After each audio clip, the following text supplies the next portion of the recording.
From Cape Canaveral Air Force Station in Florida, you're watching live coverage of the launch of the SpaceX Falcon 9 rocket and Dragon capsule. Good morning, this is Falcon Launch Control at T-minus 1 hour, 6 minutes, 35 seconds and counting.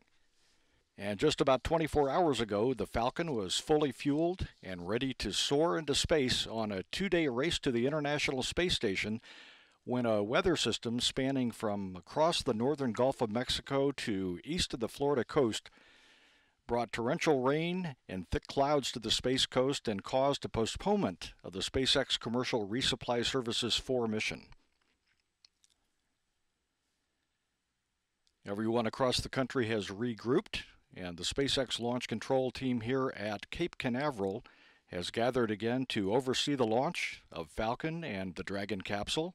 Teams of engineers and flight controllers also are gathered at the SpaceX Mission Control Center in Hawthorne, California.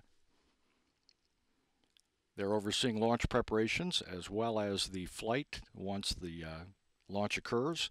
And the same thing is occurring at Mission Control in Houston at the Johnson Space Center, where Scott Stover, the flight director, is overseeing his Orbit 1 team of flight controllers, awaiting anxiously the launch of the Falcon on its way to the International Space Station.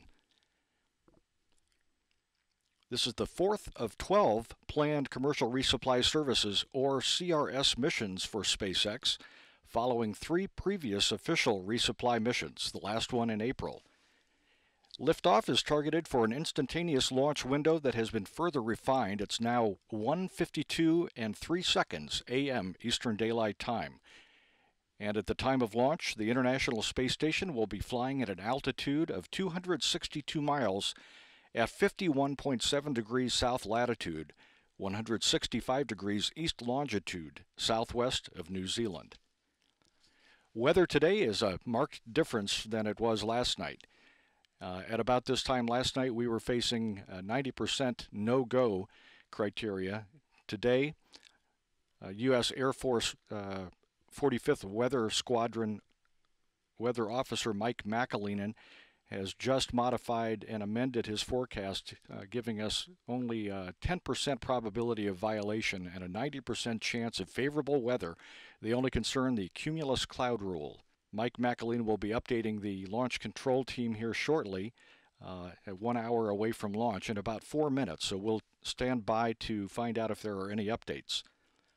This is an important mission for NASA and the space station program because Dragon is carrying more than 5,000 pounds of supplies and payloads, including materials that will support the 255 science and research investigations that will occur during expeditions 41 and 42.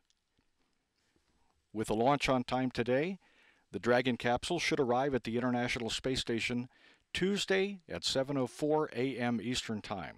The launch team is not working any significant technical issues at this time, and once again we'll be standing by for a weather briefing in about 2.5 minutes from Launch Weather Officer Mike McAleenan.